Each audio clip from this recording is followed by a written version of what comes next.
Dernière nouvelle, Babylone tombée. Volant au milieu du ciel, 3 anges.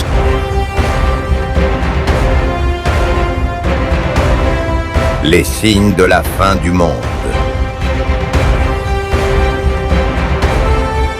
Jésus revient. Êtes-vous prêts? L'évangéliste Daniel Lassonnier présente « Préparez-vous ». Chers amis de 3 ABN français, nous poursuivons notre étude sur le thème « Jésus revient, sois prêt ». Nous abordons aujourd'hui un sujet très important qui sème beaucoup de confusion dans le monde. La question est posée: pouvons-nous recevoir des conseils des morts? Les morts peuvent-ils nous conseiller? Question épineuse, mais nous allons, à la lumière de la parole de Dieu, faire toute la vérité. Ce sujet est si important qu'il nous faut absolument solliciter la direction de Dieu. Que nous prions parce qu'il y a un ennemi qui s'oppose à Dieu et qui ne voudrait pas que sa parole soit énoncée. Alors, chez vous, priez. Nous prions ici et nous croyons que la parole de Dieu va triompher parce que Dieu est plus fort que l'ennemi. Bon et tendre Père céleste, alors que nous abordons ce sujet très important avec une question: les morts peuvent-ils nous conseiller?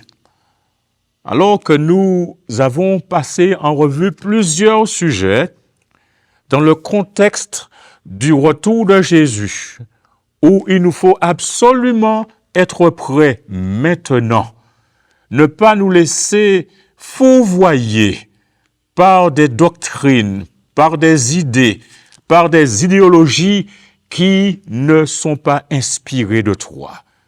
Alors que nous ouvrons ta parole, donne-nous l'intelligence nécessaire, apporte la compréhension. Et Père éternel, une fois de plus, je sollicite que le Saint-Esprit soit l'instructeur principal et essentiel de ce moment, en sorte qu'il n'y ait aucune confusion et qu'il n'y ait aucune chose qui vienne créer de la distraction, mais que Jésus-Christ soit élevé, qu'il soit entendu, qu'il soit vu et que son nom soit glorifié. Ô Père, prends possession de ton serviteur. Cache-le de la croix afin que Jésus soit vu et que sa parole soit entendue. Je t'ai prié avec des remerciements dans le nom puissant de Jésus. Amen. L'un des faits marquants de notre temps, c'est l'intense intérêt que des millions de personnes manifestent au spiritisme. Et la question que nous posons: pourquoi un tel intérêt? Un tel intérêt s'explique par les prétentions que le spiritisme affiche. Tout d'abord, le spiritisme propose que l'on peut communiquer avec les morts. À entendre cette déclaration de ce spiritualiste de Londres, Angleterre, du nom d'Oliver Lodge, qui a dit: il n'y a pas de mort au cimetière. J'ai souvent parlé avec les morts.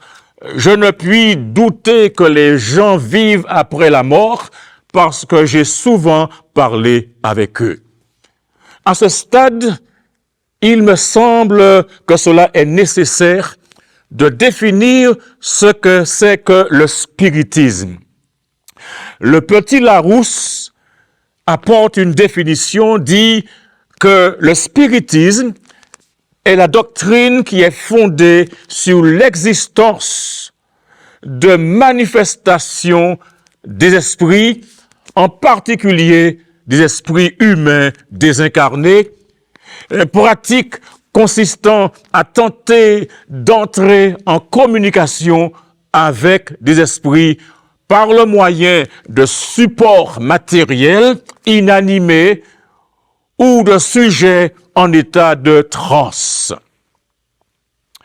Nous avons dit en introduction que le spiritisme propose que l'on peut communiquer avec les morts. Cherchons maintenant à savoir si cette proposition jouit de fondements bibliques. Cela est très important parce que la Bible est notre source de référence. Et la Bible fournit des preuves sûres au sujet de l'état d'une personne dans la condition de la mort. La Bible nous instruit également sur la genèse de l'homme, donc d'où il vient et comment il a été formé et quelle est sa destinée. Examinons les revendications du spiritisme à la lumière de la sainte parole de Dieu. Les prétentions du spiritisme sont de trois ordres. Les morts, d'après le spiritisme, sont vivants. Ils peuvent communiquer avec les vivants. Il indique aussi que le phénomène dans les séances sont des phénomènes où des esprits maléfiques se manifestent. Il y a ici des instruments de musique dans ces choses-là qui se mettent à jouer, à flotter, à jouer tout seul, des apparences lumineuses qui se déplacent en scintillant, des voix mystérieuses d'êtres invisibles, la matérialisation, l'apparition des esprits sous une forme visible, en sorte qu'ils ressemblent dans tous leurs aspects à des êtres humains. Il y a ce qu'on appelle la lévitation. Il y a le parler et la guérison en transe. Quand nous pensons à tout cela, il est important de définir ce qu'est la mort. La mort est l'état irréversible d'un organisme ayant cessé de vivre. Cet état se caractérise par une rupture définitive dans la cohérence des process vitaux de l'organisme considéré au niveau cellulaire. La mort désigne l'arrêt des fonctions de base d'une cellule. Au sein des communautés pluricellulaires, cette mort peut être accidentelle ou régulée, voire programmée. Mesdames et messieurs, c'est l'être humain, le fait que le cœur puisse arrêter de battre pendant un moment avant d'être réanimé pose la question de la limite ou de la transition entre vie et mort. Face à cette question, l'Organisation mondiale de la santé considère la mort comme la disparition irréversible de l'activité cérébrale mise en évidence par la perte des réflexes du tronc cérébral. Elle adopte ainsi une définition de la mort en tant que mort cérébrale, par distinction entre un simple arrêt cardio-respiratoire et état qualifié de mort clinique. Mes amis, si l'homme est toujours conscient dans la mort, alors peut-être qu'il est possible aux morts de communiquer avec les vivants à travers des médiums. Mais si les morts sont morts, comme de toute évidence ils le sont, alors les revendications du spiritisme sont fausses. Lisons dans Ésaïe chapitre 8, versets 19 et 20. Si l'on vous dit, consultez ceux qui évoquent les morts et ceux qui prédisent l'avenir, qui poussent des sifflements et des soupirs, répondez, un peuple ne consultera-t-il pas son Dieu?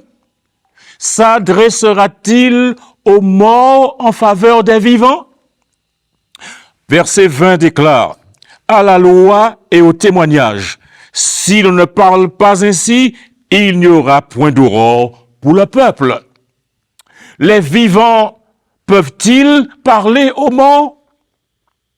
Les vivants sont conscients qu'ils ont un avenir, mais les morts sont inconscients, même leur mémoire disparaît. Et l'Ecclésiaste nous dit, au chapitre 9, verset 5, les vivants, en effet, savent qu'ils mourront, mais les morts ne savent rien, et il n'y a pour eux plus de salaire, puisque leur mémoire est oubliée.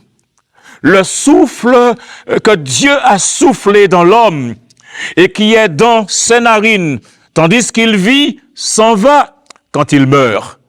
Genèse, chapitre 2, verset 7 déclare, « L'Éternel Dieu forma l'homme de la poussière de la terre.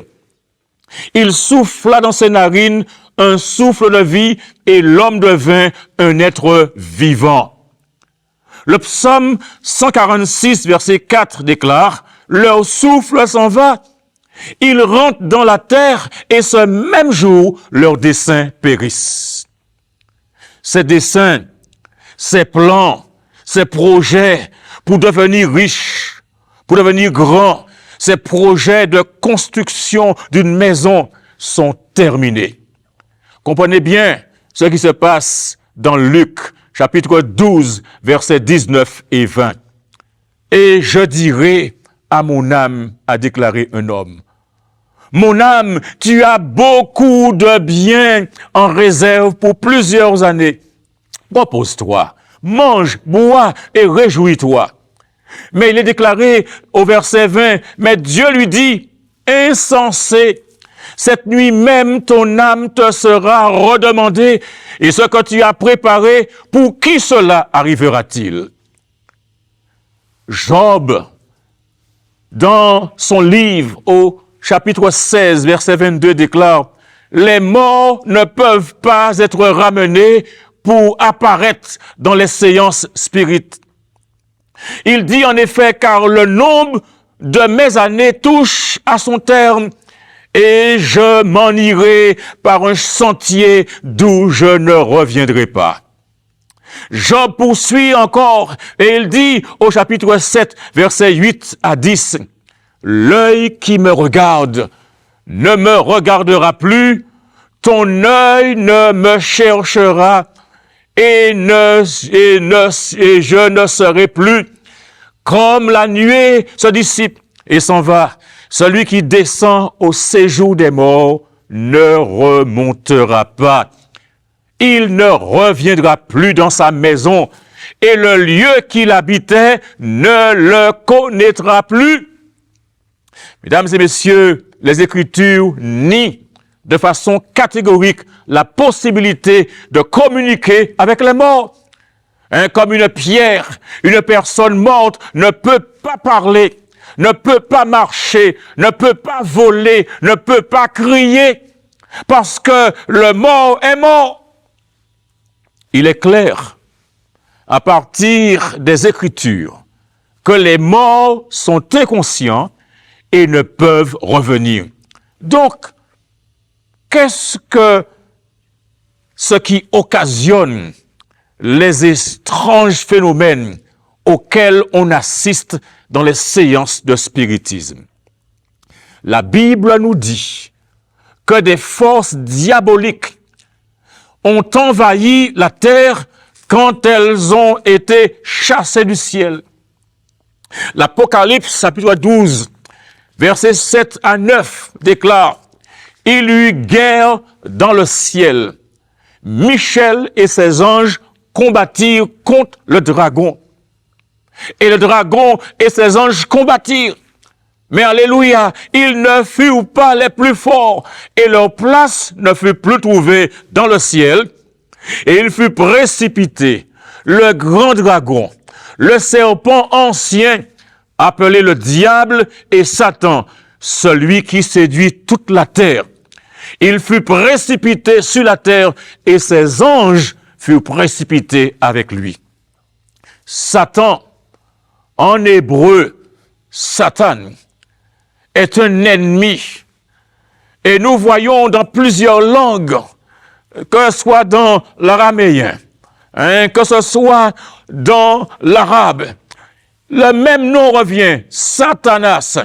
Nous voyons dans cette langue arabe, Satan, cela désigne un être apparaissant dans le satanisme, dans le judaïsme, dans le christianisme et l'islam. Eh bien, c'est le même Satan qui bouleverse ici et là. Il incarne le mal.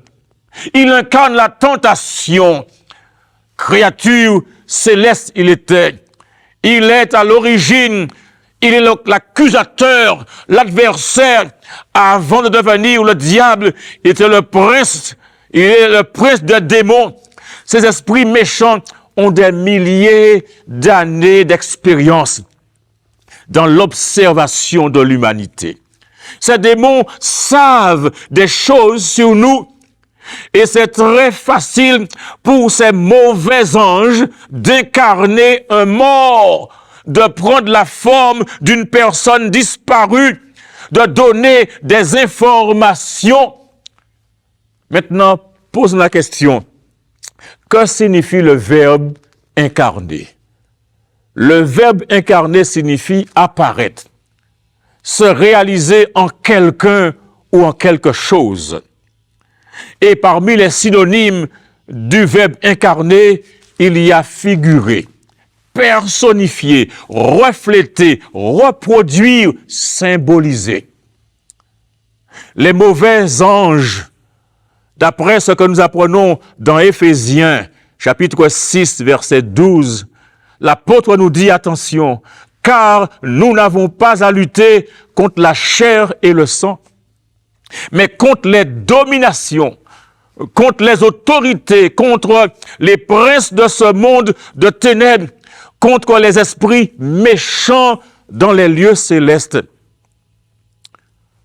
Comprenez bien que le premier médium de la Bible avait des informations sur Ève et savait ce que Dieu lui avait dit. D'ailleurs, Genèse 3, verset 1 déclare, « Le serpent était le plus rusé de tous les animaux des champs que l'Éternel Dieu avait fait. » Il dit à la femme, « Dieu a-t-il réellement dit, vous ne mangerez pas de tous les arbres du jardin ?» Écoutez ce que répond au verset 4 le serpent. Alors le serpent dit à la femme, « Vous ne mourrez point. » Comprenez, mesdames et messieurs, que ce médium a pris le corps d'un serpent. Les résultats de cette première séance de spiritisme ont attiré le péché sur l'humanité. Mais tu ne mangeras pas de l'arbre de la connaissance du bien et du mal, car le jour où tu en mangeras, tu mourras. Genèse 2, verset 17 est clair là-dessus. Et nous voyons maintenant Romains 5, verset 14 qui déclare que la mort a régné depuis Adam jusqu'à Moïse, même sur ceux qui n'avaient pas péché par une transgression semblable à celle d'Adam, lequel est la figure de celui qui devait venir. Maintenant, si la première séance de spiritisme a attiré la mort, il n'est pas étonnant, mesdames et messieurs, que les séances d'aujourd'hui attirent la mort spirituelle et éternelle sur ceux et celles qui deviennent les victimes du spiritisme, qui tombent dans les pièges du spiritisme. La Bible se réfère à la mort comme étant la création en marche arrière, à l'inverse. Le psalmiste déclare, Au psaume 104, verset 9, « Tu caches ta face, ils sont tremblants. Tu leur retires le souffle, ils expirent. Ils retournent dans leur poussière. » Mesdames et messieurs, à la création, Dieu a donné la vie à l'homme, non pas en la faisant, mais en soufflant dans ses narines. Genèse 2, 7 déclare, « L'Éternel Dieu forma l'homme de la poussière de la terre, il souffla dans ses narines un souffle de vie, et l'homme devint un être vivant. » Au commencement, Dieu donna le souffle de vie à l'homme. Quand l'homme meurt maintenant, le souffle retourne à Dieu. Donc, pour que l'homme puisse exister après la mort, il doit avoir le souffle de Dieu à nouveau. Jean, chapitre 5, versets 28 et 29 déclare, « Ne vous étonnez pas de cela, car l'heure vient où tous ceux qui sont dans les sépulcres entendront sa voix, et ils en sortiront.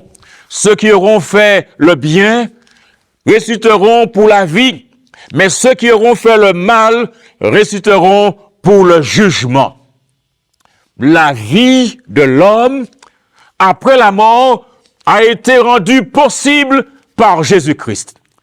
Jésus-Christ qui mourut le vendredi, mais qui fut placé dans la tombe le vendredi, et il se reposa le samedi. Mais alléluia, Jésus-Christ ressuscita le dimanche, le premier jour de la semaine. Oh, donc Christ est vivant, et parce qu'il vit, il y a de l'espoir pour vous et pour moi, de l'espoir pour ceux qui meurent en lui. La première épître de Paul aux Thessaloniciens, chapitre 4, versets 16 et 17 déclare, « Car le Seigneur lui-même a un signal donné à la fois d'un archange et au son de la trompette de Dieu descendra du ciel, et les morts en Christ ressusciteront premièrement. Ensuite, il dit au verset 17, « Nous les vivants qui serons restés, nous serons tous ensemble enlevés avec eux sur des nuées à la rencontre du Seigneur dans les airs, et ainsi nous serons toujours avec le Seigneur. » Oh, mes amis, pour celui qui meurt sans Christ, la mort est une perte. Mais pour celui qui meurt en Christ, la mort est un gain. La mort constitue une grande perte pour la personne qui vit sa vie, passant de plaisir mondain en plaisir mondain, pour celui qui donne libre cours à ses passions charnelles sans exercer le moindre contrôle sur sa conduite, parce qu'elle perd tout son confort, tous ses espoirs. Mes amis, pour celui ou celle qui a mis sa confiance en Dieu, sa confiance en Jésus, la mort est un gain, car c'est la fin de toutes ses faiblesses, de toutes ses misères. Elle gagne la vie éternelle avec Christ. Et je dis Amen, Alléluia. Oh, la mort de Christ sur la croix du Calvaire est très importante. Est-elle importante pour vous? Elle est suffisamment importante pour accepter Christ avant de mourir. Entends-tu aujourd'hui ce que la parole de Dieu te dit? Tu pourrais ce soir passer de vie à trépas. Par conséquent, il est important d'accepter Christ maintenant. C'est pourquoi Timothée déclare que Dieu seul possède l'immortalité. Il habite une lumière inaccessible que nul homme n'a vue, ni ne peut voir, à qui appartiennent l'honneur et la puissance éternelle. Et nous disons Amen. Nous savons que le diable nous ment, mais Jésus nous dit la vérité parce que Jésus est la vérité. Le diable nous déteste, mais Jésus nous aime parce qu'il est menteur, il est meurtrier dès le commencement. Mais la parole de Dieu a été proclamée. Et nous pouvons accepter ce que le spiritisme propose, parce que le mort ne revient pas, il n'a aucune part à tout ce qui se fait sous le soleil. Mais Jésus a déclaré devant la tombe de Lazare, « Je suis la résurrection et la vie. Celui qui croit en moi vivra quand même il serait mort. » Jésus est ta réponse. Jésus est la solution. Jésus est un cauchemar pour la mort. Parce que Jésus déclare, « Voici, j'étais mort, mais voici, je suis vivant au siècle des siècles. Je détiens les clés de la mort et du séjour des morts. » Jésus-Christ a conquis la mort. La mort n'a pas pu le retenir. Jésus est tout puissant. Et si, aujourd'hui, tu fais face à des problèmes, si la mort te guette, alors tu peux te réfugier en Jésus, parce que ceux qui meurent en Jésus ont la possibilité, ont l'occasion de faire partie de la première résurrection. Faites confiance à Dieu et à sa parole. Mettez votre confiance en Dieu et non pas dans la magie, non pas dans le spiritisme, non pas dans le quimbois, non pas dans les séances, non pas dans ces choses-là que le diable a concoctées pour perdre, pour égarer, parce qu'il veut même reproduire le retour de Jésus-Christ. Il faut qu'en ces temps de la fin, nous soyons vigilants, parce que le diable, il séduit, parce qu'il imite. Mais la parole de Dieu est claire. Celui qui s'assied sur cette parole et qui vit par cette parole est en sécurité. Ne faites pas confiance au diable, mais faites confiance à Jésus. Il est votre sauveur, votre libérateur, il est votre grand espoir. Mettez en Jésus votre force aujourd'hui et pour toujours. Père éternel, protège tes enfants des attaques du diable. Protège-les de la fausse idéologie. Protège-les des mensonges du diable et mets-les en sécurité auprès de toi aujourd'hui et pour toujours. Je t'ai prié au nom de Jésus. Amen.